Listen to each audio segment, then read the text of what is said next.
Good morning friends. ഇന്നത്തെ ചെമ്പനീർപ്പൂവിൻ്റെ കഥ കേൾക്കണ്ടേ? അങ്ങനെ ഇന്നത്തെ ചെമ്പനീർപ്പൂവിൽ അച്ഛമ്മയുടെ പിറന്നാൾ ആഘോഷത്തിനുള്ള തയ്യാറെടുപ്പിലാണ് ചന്ദ്രോദയം കുടുംബത്തിൽ ബലൂണുകൾ പേർപ്പിക്കണു, തോരണം തൂക്കണു, പൂമാലകൾ തൂക്കണു. അങ്ങനെ ഗംഭീര പരിപാടിയായിട്ടാണ് രവീന്ദ്രനും ശ്രീകാന്തൊക്കെ ഇരിക്കുന്നത്. അതിനിടെ കൂടെ ചായ കുടിച്ച് വലിയ മിടുക്കനായിട്ട് പണിയൊന്നും ചെയ്യാതെ സുധിയുടെ ഒപ്പം ചന്ദ്രയുണ്ട്. അവർക്ക് ഈ ആഘോഷങ്ങളൊന്നും വലിയ ഇഷ്ടമായിട്ടില്ല. അപ്പോൾ സുധിയോട് ഹെൽപ്പ് ചെയ്യാൻ പറയുമ്പോൾ സുധി മെല്ലെ ഒരു ബലൂൺ മുഖത്ത് മറച്ച് വെച്ചിട്ട് സുധി പോകുന്നുണ്ട്. അപ്പോൾ രവീന്ദ്രനും ശ്രീകാന്തും കൂടി പറയുന്നുണ്ട്, അവൻ മെനങ്ങാൻ പിടിച്ചിട്ട് അവൻ പോയി പറയണ്ടേ. പക്ഷേ ശ്രുതി അവിടെ നിന്ന് മാലയുടെ കുരുക്ക കഴിക്കുന്നുണ്ട്. അപ്പോൾ രവീന്ദ്രൻ പറയുന്നുണ്ട്, ശ്രുതി പോയെങ്കിൽ എന്താ, ശ്രുതിയുടെ വർക്ക് കൂടി നമുക്ക് ശ്രുതിനെ കൊണ്ട് ചെയ്യിപ്പിക്കണം, ശ്രുതിയുടെ പണിയും കൂടി ശ്രുതി ചെയ്തോളൂ എന്ന് പറയുകയാണ്. അങ്ങനെ അവർ വർക്ക് ചെയ്തുകൊണ്ടിരിക്കുന്ന ആ സമയത്ത് ചന്ദ്ര റൂമിൽ പോയിട്ട് ഇങ്ങനെ അങ്ങോട്ടും ഇങ്ങോട്ടും ഇല്ലാത്തതാണ് ഇങ്ങനെ ടെൻഷനായിട്ട്. അപ്പോൾ ശ്രുതി ചോദിക്കും, എന്താ പറ്റി ചോദിക്കുമ്പോൾ പറയടാ, രേവതി സച്ചിൻ കാണാനില്ലല്ലോ എന്ന് പറയുമ്പോൾ പറയും, അവരെവിടേക്കാ വെച്ചാൽ പോട്ടെ, അമ്മ എന്തിനാ അപ്പോൾ അതോർത്ത് ടെൻഷൻ അടിക്കണമെന്ന് ചോദിക്കുമ്പോൾ പറയാം, അല്ലടാ അവരാ സ്വർണ്ണാഭരണങ്ങളും കൊണ്ടാണ് പോയിക്കണം, അവരത് വിൽക്കാനും പണയം വയ്ക്കാനും നോക്കുകയാണെന്നുണ്ടെങ്കിൽ അത് മുക്കുമണ്ടങ്ങളൊന്നും തരില്ലേ, അപ്പോൾ കള്ളത്തരം മുഴുവൻ പൊളിയില്ലെന്ന് ചോദിക്കുമ്പോൾ അത് കേൾക്കുമ്പോൾ ശ്രുതിക്കും ടെൻഷനാവണം. അപ്പോൾ ശ്രുതി വെറുതെ ടെൻഷൻ ആക്കല്ലേ അമ്മ, അങ്ങനെയൊന്നും ഉണ്ടാവില്ല എന്നൊക്കെ പറഞ്ഞിട്ട് ചന്ദ്രമതിനെ ആശ്വസിപ്പിക്കുന്ന സമയത്ത് രവീന്ദ്രൻ അങ്ങോട്ട് കടന്നു വരികയാണ്. അപ്പോൾ ചോദിക്കുകയാണ്, എന്താ അമ്മയും മോനും കൂടി ഒരു സ്വകാര്യം ചോദിക്കുമ്പോൾ, സ്വകാര്യം ഒന്നുമില്ല രവിയേട്ടാ, അല്ല ഞങ്ങളെ അമ്മയുടെ ബർത്ത്ഡേ ആഘോഷം കേമാക്കണം എന്ന് പറയാണ് ചന്ദ്ര. നീയോ അമ്മയുടെ ബർത്ത്ഡേ ആഘോഷം കേമാക്കണമെന്ന്, നീ അത് എങ്ങനെ കൊളാക്കാന്നാവും ചിന്തിക്കേണ്ടാവുക ചന്ദ്ര, എനിക്ക് നിന്നെ അറിഞ്ഞൂടെ എന്ന് ചോദിക്കുകയാണ് രവീന്ദ്രൻ. ഈ സമയത്ത് ചന്ദ്രോദയത്തിൻ്റെ മുമ്പിൽ കാറിൽ രേവതിയും സച്ചിയും കൂടി വന്നിറങ്ങാണ്.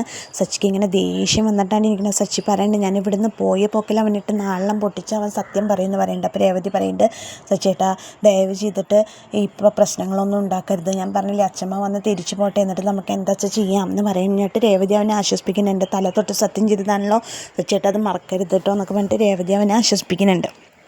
അങ്ങനെ അവൻ പറയുന്നുണ്ട്, സച്ചി പറയുന്നുണ്ട്, എനിക്കറിയാം ശ്രുതി തന്നെ ഇതിൻ്റെ പിന്നിൽ ഉറപ്പാണെന്ന് പറയുന്നുണ്ട്. എന്നിട്ട് അവരങ്ങനെ അകത്തേക്ക് കയറി വരുമ്പോൾ കാണുന്നത് ഹാള് മുഴുവൻ പൂമാലയും കൊണ്ട് ഡെക്കറേറ്റ് ചെയ്യുന്ന രവീന്ദ്രനെയും ശ്രുതിനെയും ശ്രീകാന്തിനെയും വർഷേനെയൊക്കെയാണ്. അപ്പോൾ രവീന്ദ്രൻ ഇങ്ങനെ നല്ലോണം ചിരിച്ച് സംസാരിച്ചിട്ടാണ് പൂമാല ഡെക്കറേറ്റ് ചെയ്യുന്നത് പറയുന്നുണ്ട്. അമ്മ വന്നത് കണ്ട ഞെട്ടണം, അമ്മയ്ക്ക് അറിയാം അമ്മയുടെ ജീവിതത്തിൽ ഒരിക്കലും മറക്കാൻ പറ്റാത്തൊരു പിറന്നാളാവണത്, അമ്മയുടെ മാത്രമല്ല എൻ്റെ ജീവിതത്തിൽ ഒരിക്കലും മറക്കാൻ പറ്റാത്ത പിറന്നാളാവണം ഇത് എന്നൊക്കെ പറഞ്ഞിട്ട് രവീന്ദ്രൻ ഇങ്ങനെ ഭയങ്കര സന്തോഷത്തോട് കൂടിയിട്ട് പൂമാല കെട്ടാണ്. പൂമാല ചുറ്റിക്കൊണ്ടിരിക്കുകയാണ്. ഈ സമയത്താണ് സച്ചി രേവതിയും കൂടി വരുന്നത്. അപ്പോൾ അവരത് കാണുമ്പോൾ രേവതി സച്ചിയോട് പറഞ്ഞു, സച്ചിയേട്ടാ കണ്ടില്ല അച്ഛൻ്റെ സന്തോഷം, ഈ സന്തോഷം സച്ചിയേട്ടനായിട്ട് ഇല്ലാതെയാക്കണോ, അച്ഛമ്മ പിറന്നാളൊക്കെ ആഘോഷിച്ച് തിരിച്ചു പോട്ടെ, എന്നിട്ട് നമുക്ക് എന്താ ചെയ്യാം എന്ന് പറയാണ് രേവതി. അങ്ങനെ പറഞ്ഞിട്ട് ആ സമയത്താണ് സുധി അതിൽ കൂടെ കയറി വരുന്നത്. സുധീനെ കാണുമ്പോൾ സച്ചിക്ക് ഇങ്ങനെ ആകെ ഇളകിയിട്ടാണ് ഇരിക്കുന്നത്. ആ സമയമാകുമ്പോഴേക്കും രവീന്ദ്രൻ തിരിഞ്ഞു നോക്കിയാൽ, മക്കളെ നിങ്ങൾ വന്നോ? അപ്പോൾ സച്ചി പറയും, അച്ഛനോട് ആരതൊക്കെ ചെയ്യാൻ പറഞ്ഞാൽ ഞാൻ ചെയ്യില്ലെന്ന് ചോദിക്കുമ്പോൾ രവീന്ദ്രൻ പറയും, അതിനിപ്പോൾ എന്താ, ഞാൻ ഇവിടെ ചെയ്യണമെന്നല്ലല്ലോ, എൻ്റെ അമ്മയുടെ പിറന്നാളിലേടാ, ഞാനും കൂടി എന്തെങ്കിലും ചെയ്യട്ടെ, നിങ്ങളെവിടേക്ക് പോയതാ ചോദിക്കുകയാണ്. അപ്പോൾ ശ്രുതി വന്നിട്ട്, അല്ല നിങ്ങൾ വന്നോ, നിങ്ങളെവിടേക്ക് പോയതാന്ന് അപ്പോൾ ശ്രുതി വന്നിട്ട് ചോദിക്കും, നിങ്ങളിത് എവിടേക്ക് പോയതാ, നിങ്ങൾ കുറേ നേരമായില്ല പോയിട്ട് പറയുമ്പോൾ രവീന്ദ്രൻ പറയാം, അവരെ അമ്മയ്ക്ക് സർപ്രൈസ് ഗിഫ്റ്റ് മേടിക്കാൻ വേണ്ടി പോയതാവും എന്ന് പറയാണ്. അപ്പോൾ വർഷി ശ്രീകാന്തൻ ചോദിക്കുകയാണ്, രേവതി ചേച്ചി അപ്പോൾ സർപ്രൈസായിട്ട് ഗിഫ്റ്റൊക്കെ കൊടുക്കാനുള്ള പരിപാടിയല്ലേ ചോദിക്കുമ്പോൾ രേവതി പറയും, ഗിഫ്റ്റൊന്നും വാങ്ങിയില്ല വർഷേ എന്ന് പറയും. അപ്പോൾ ശ്രുതി പറയും, ഗിഫ്റ്റ് മേടിച്ചാണെങ്കിൽ ഇവരുടെ കയ്യിൽ കാണണ്ടേ, ഗിഫ്റ്റൊന്നും കാണാനില്ല പറയുമ്പോൾ സച്ചി ശ്രുതിനൊരു നോട്ടം നോക്കണ കാണുമ്പോൾ ശ്രുതി വിചാരിക്കുകയാണ്, ദൈവമേ ഇവൻ്റെ നോട്ടത്തിൽ എന്തോ പന്തികേടുണ്ടല്ലോ, ഇവനെല്ലാം മറിഞ്ഞ് കാണുമോ എന്ന് വിചാരിച്ചിട്ട് ഇങ്ങനെ ശ്രുതി ആകെ പരിങ്ങിയിട്ട് നിൽക്കുകയാണ്. ആ സമയത്ത് രവീന്ദ്രൻ സച്ചി നീയല്ലേ മാല ഇതാക്കാൻ സഹായിക്കാമെന്ന് പറഞ്ഞ്, എന്നിട്ട് ഇന്ന് നീ അവിടെ പറയണ സമയത്ത് ശ്രുതി മെല്ലെ അവിടെ നിന്ന് എസ്കേപ്പ് ആവുക. ശ്രുതി അവിടെ നിന്ന് പോകുമ്പോൾ ശ്രുതി പറയും, ശ്രുതി എവിടേക്കാണ് പോണേ, ഇവിടെ ഡെക്കറേറ്റ് ചെയ്യുന്ന കാണാനില്ലേ, വാ സഹായിക്കാൻ വാ പറയുമ്പോൾ, അല്ല എനിക്ക് കുറച്ച് അക്കൗണ്ട്സ് നോക്കാണ്ട് പറഞ്ഞിട്ട് അവിടെ നിന്ന് രക്ഷപ്പെടുകയാണ്. അങ്ങനെ സച്ചി ബലൂണ് വീർപ്പിക്കാൻ തുടങ്ങുകയാണ്. സച്ചി ബലൂണ് വീർപ്പിക്കുമ്പോൾ ശ്രുതി മെല്ലെ അവിടെ നിന്ന് എസ്കേപ്പ് അടിച്ച് കോണിൽ കൂടെ അങ്ങനെ കോണിപ്പടി കയറി പോകുന്ന ശ്രുതിയെ നോക്കിയിട്ട് സച്ചി ബലൂണ് വീർപ്പിച്ചിട്ട് പൊട്ടിക്കുമ്പോൾ എന്തിനാടാ ബലൂണ് പൊട്ടിച്ചതെന്ന് ചോദിക്കുകയാണ് രവീന്ദ്രൻ. അപ്പോൾ ശ്രുതി പെട്ടെന്ന് പേടിച്ച് തിരിഞ്ഞു നോക്കുമ്പോൾ സച്ചി പറയണം, എങ്ങനെ പൊട്ടിക്കാതിരിക്കുക അച്ഛാ, മനസ്സിലിങ്ങനെ കിടന്നിട്ട് പ്രഷർ തിങ്ങുമ്പോൾ പൊട്ടാതിരിക്കുക, അതെങ്ങനെയായാലും ഒരു ദിവസം പൊട്ടെന്ന് പറയണം. അപ്പോൾ ശ്രുതിക്ക് ഇങ്ങനെ സംശയമുണ്ട്, സച്ചി എന്തോ മനസ്സിലാക്കിയിട്ടുണ്ടെന്ന് ശ്രുതിക്ക് ഇങ്ങനെ സംശയമുണ്ട്. അങ്ങനെ ശ്രുതി അവിടെ നിന്ന് കയറി പോവാണ്. അപ്പോൾ രവീന്ദ്രൻ ചോദിക്കുക, എന്താടാ സച്ചി എന്തെങ്കിലും പ്രശ്നം ഉണ്ടോ എന്നിങ്ങനെ ചോദിക്കും. അപ്പോൾ സച്ചി ഒന്നുമില്ല അച്ഛാ എന്ന് പറഞ്ഞിട്ട് വീണ്ടും അടുത്ത ബലൂൺ എടുത്ത് വീർപ്പിക്കുകയാണ്.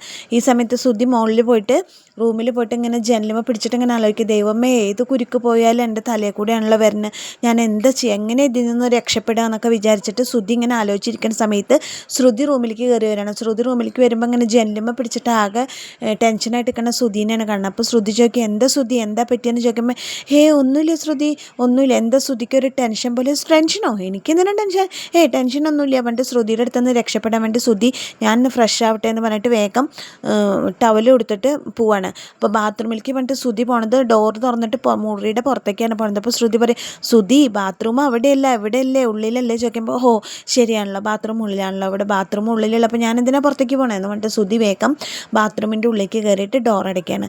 ഡോർ അടയ്ക്കുന്ന സമയത്ത് പെട്ടെന്ന് ശ്രുതിയുടെ ഫോൺ അടിക്കുമ്പോൾ ശ്രുതി നോക്കുമ്പോൾ അത് വേറെ ആരുമല്ല, അമ്മയുടെ ഫോണിൽ നിന്നാണ് നമ്പർ വന്നിരിക്കുന്നത്. അമ്മയാണല്ലോ വിളിക്കണത്, എന്താണാവെന്ന് ചോദിച്ചിട്ട്, ഹലോ അമ്മ എന്താ വിളിച്ചതെന്ന് ചോദിക്കുമ്പോൾ പറയും, അമ്മയല്ല ഞാനാ പറയും. അപ്പോൾ അവിടെ അപ്പുറത്ത് വേറെ ആരുമല്ല, ശ്രുതിയുടെ മോൻ ആദിയാണ്. ആദ്യ മോനെ, അമ്മ മോനെ വിളിക്കണം എന്ന് വിചാരിച്ചിട്ട് ഇരിക്കുകയായിരുന്നു എന്ന് പറയുമ്പോൾ ആദ്യം പറയുക, നോണ പറയുക, അമ്മ എന്നെ വിളിക്കുകയൊന്നുമില്ല, അമ്മയ്ക്ക് എന്നെ കാണുമൊന്നും വേണ്ടേ, അമ്മ മോനെ കാണാൻ വരാൻ വേണ്ടി ഇരിക്കുക തന്നെയാണെന്ന് പറഞ്ഞിട്ട് അവനെ സമാധാനിപ്പിക്കുകയാണ്. അങ്ങനെ ശ്രുതി മോനോട് സംസാരിക്കുകയാണ്. അപ്പോൾ മോൻ പറയണം, അമ്മയ്ക്ക് എന്നെ കാണാൻ വരണം എന്നില്ലേ അമ്മ വരുന്നില്ല ചോദിക്കുമ്പോൾ, അമ്മ വരാം മുത്തേ, അമ്മ വരാട്ടോ, മോനെ കാണാൻ അമ്മ വരുന്നുണ്ടെന്ന് പറയണം. അപ്പോൾ മോൻ പറയണം, ആദ്യം പറയണം, അമ്മയെ ഒരു സന്തോഷ വാർത്തയുണ്ട് അമ്മയ്ക്ക് അറിയണമെന്ന് ചോദിക്കണം. അപ്പോൾ എന്താ ചോദിക്കുമ്പോൾ, ഇപ്രാവശ്യത്തെ മാത്സ് പരീക്ഷയിൽ എനിക്ക് ഫുള്ള് മാർക്കാന്ന് പറയാണ്. അപ്പോൾ ശ്രുതി സന്തോഷം കൊണ്ട് പറയണം, കൺഗ്രാറ്റ്സ് മുത്തേ, ഇനി എന്നും അമ്മയുടെ മോൻ ഇങ്ങനെ പഠിക്കണം കേട്ടോ, നല്ല കുട്ടിയായിട്ട് പഠിക്കണം കേട്ടോ എന്ന് പറയാണ്. അപ്പോൾ ആദ്യം പറയാം, പഠിക്കാം അമ്മയെന്ന് പറയും. അപ്പോൾ അങ്ങനെ സംസാരിച്ചിരിക്കണമെന്നല്ല പെട്ടെന്ന് ശ്രുതി ബാത്റൂമിൻ്റെ ഡോറ് തുറക്കുമ്പോൾ ശ്രുതി പറയും, അത് പെട്ടെന്ന് കാണുന്ന ശ്രുതി പറയും, ശരി മുത്തേ വിളിക്കാട്ടോ എന്ന് പറയും. ശരി പറയും ആദ്യം. അങ്ങനെ ശ്രുതി ഫോൺ കട്ട് ചെയ്തിട്ട് തിരിഞ്ഞു നോക്കുമ്പോൾ ശ്രുതി ചോദിക്കും, ആരാ ശ്രുതി ചോദിക്കുമ്പോൾ പറയുന്നത്, എൻ്റെ ഒരു കൂട്ടുകാരി, അവളുടെ പേര് മുത്ത് എന്നാണ്, അവളെ മുത്തേന്ന് വിളിച്ചിട്ട് ഞങ്ങൾ സംസാരിക്കാറെന്നൊക്കെ പറഞ്ഞിട്ട് ശ്രുതി മെല്ലെ അവിടെ നിന്ന് രക്ഷപ്പെട്ടാണ്. എന്നിട്ട് ചോദിക്കും ശ്രുതി, നമുക്ക് അച്ചമ്മയ്ക്ക് എന്തെങ്കിലും ഗിഫ്റ്റ് മേടിക്കണ്ടേ പിറന്നാളിന് ചോദിക്കുമ്പോൾ ശ്രുതി പറയും, എന്ത് ഗിഫ്റ്റ് മേടിക്കാൻ, നമുക്കൊരു മോതിരം മേടിച്ചു കൊടുത്താലോ. പിന്നെ മോതിരം ഒന്ന് മേടിച്ചു കൊടുത്ത് പൈസ കളയണ്ട, അച്ചമ്മയ്ക്ക് അല്ലെങ്കിൽ സ്നേഹം മുഴുവൻ സച്ചിക്കാണ് അച്ചമ്മ എല്ലാം ചെയ്തു കൊടുക്കാറ്, അതുകൊണ്ട് നമ്മൾ അതത്ര പൈസ ഒന്നും കളയണ്ട, നമുക്ക് വേണമെന്നുണ്ടെങ്കിൽ ഗിഫ്റ്റ് ഒന്നും കൊടുക്കണ്ട ശ്രുതി പറയുമ്പോൾ ശ്രുതി പറയും, എല്ലാവരും കൊടുക്കുമ്പോൾ നമ്മൾ മാത്രം കൊടുക്കാതിരുന്ന നാണക്കേടല്ലേ ശ്രുതി ചോദിക്കുമ്പോൾ ശ്രുതി പറയാം, എന്നാൽ ഒരു 500 രൂപയുടെ സാരി മേടിച്ചു കൊടുക്കാമെന്ന് പറയും. 500 രൂപയുടെ സാരി, അയ്യേ നാണക്കേടില്ലേന്ന് ചോദിക്കുമ്പോൾ പറയാം, പിന്നെ എല്ലാം ചെയ്തു കൊടുക്കേണ്ട സച്ചിക്ക, പിന്നെ ഇപ്പം ഞാനെന്തിനാ കുറേ കാശ് ചിലവാക്കണം, അതിലും കൂടുതലൊന്നും ചിലവാക്കണ്ട, ഒരു 500 രൂപയുടെ സാരി മേടിച്ചു കൊടുക്കാമെന്ന് പറഞ്ഞിട്ട് ശ്രുതി അവിടെ നിന്ന് പോവുകയാണ്.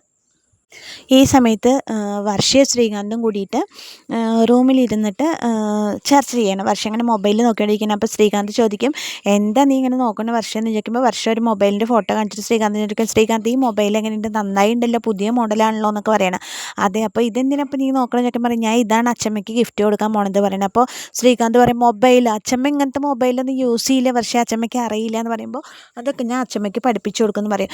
എൻ്റെ വർഷ ഈ മൊബൈൽ ഇങ്ങനത്തെ ഗിഫ്റ്റൊന്നും അച്ചമ്മയ്ക്ക് ഇഷ്ടമാവില്ല, അച്ചമ്മ ഇതൊന്നും ഉപയോഗിക്കില്ല എന്ന് പറയുമ്പോൾ വർഷ പറയും, അതൊക്കെ ഞാൻ അച്ചമ്മയെ കൊണ്ട് ഉപയോഗിച്ചോളാം, ശ്രീകാന്ത് നോക്കിക്കോ, 1-2 മാസം കൊണ്ട് ഈ മൊബൈലും വെച്ചിട്ട് അച്ചമ്മ റീൽസൊക്കെ പോസ്റ്റ് ചെയ്യും, ശ്രീകാന്ത് നോക്കിക്കോ, അച്ചമ്മ ഇനി തൊട്ട് സീരിയൽ കാണുന്നത് ഈ മൊബൈലിലായിരിക്കും, അതൊക്കെ ഞാൻ പഠിപ്പിച്ചു കൊടുക്കും അച്ചമ്മയ്ക്ക് എന്ന് പറയുമ്പോൾ ശ്രീകാന്ത് പറയും, ശരി നിൻ്റെ ഇഷ്ടം അങ്ങനെയാണെങ്കിൽ എന്നാൽ അങ്ങനെ ആവട്ടെ പറയും. അപ്പോൾ വർഷയ്ക്ക്, അല്ല ശ്രീകാന്ത് എന്താ കൊടുക്കാൻ പോണത് ചോദിക്കുമ്പോൾ ഞാൻ ഒരു സ്പെഷ്യൽ കേക്കാണ് എനിക്ക് കൊടുക്കാൻ പോണത് പറയുമ്പോൾ, കേക്കോ, അതുണ്ട് അച്ചമ്മ കഴിക്കണു, അച്ചമ്മയ്ക്ക് ഷുഗറല്ലേ, അച്ചമ്മ കേക്ക് കഴിക്കുമോ എന്ന് ചോദിക്കുകയാണ്. അപ്പോൾ ശ്രീകാന്ത് പറയും, ഇത് ഷുഗർ പേഷ്യൻസിനൊക്കെ കഴിക്കാൻ പറ്റുന്ന കേക്കാണ്, അടിപൊളി കേക്കാണ്, എൻ്റെ ഒരു പുതിയ റെസിപ്പിയാണ്, ഞാൻ പരീക്ഷിക്കാൻ പോവുകയാണെന്നൊക്കെ പറയുമ്പോൾ വർഷ ചോദിക്കും, കേക്കിന് എന്താ പേരിടണേന്ന് ചോദിക്കുമ്പോൾ ശ്രീകാന്ത്, കേക്കിൻ്റെ പേര് ഗ്രാൻഡ്മ കേക്ക് എന്നാണോ ചോദിക്കുമ്പോൾ ശ്രീകാന്ത് പറയും, നല്ല പേര് ഇതന്നെ, ഇത് പെട്ടെന്ന് വന്നല്ലോ വർഷം, നിനക്ക് നല്ല പേര് ഇതന്നെ ഇടാന്ന് പറയുമ്പോൾ വർഷ പറയും, കേക്കിന് പേരിട്ടതിൻ്റെ ക്രെഡിറ്റ് എനിക്കാണ് കേട്ടോ ശ്രീകാന്ത് എന്ന് പറയും.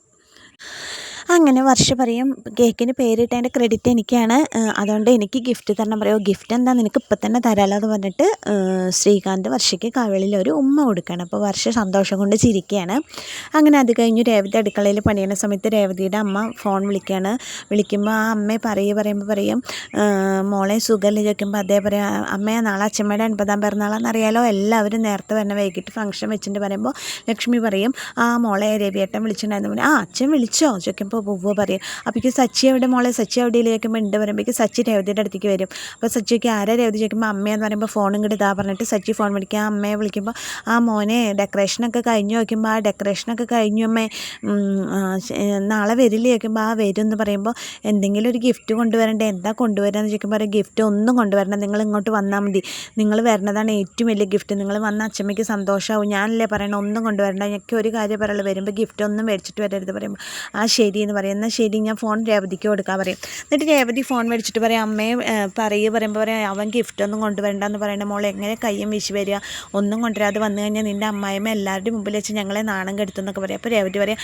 അമ്മ സച്ചേട്ട അതൊക്കെ ഒന്നും പറയണ്ടെന്ന് അമ്മ കാര്യക്കണം, അമ്മയ്ക്ക് എന്താ ഇഷ്ടം അമ്മ അത് മേടിച്ചിട്ട് വന്നോ എന്ന് പറയണം. അപ്പോൾ ആ ശരി മോളെ പറഞ്ഞു, ആ ശരി മോളെ വെച്ചോ എന്ന് പറയാണ്.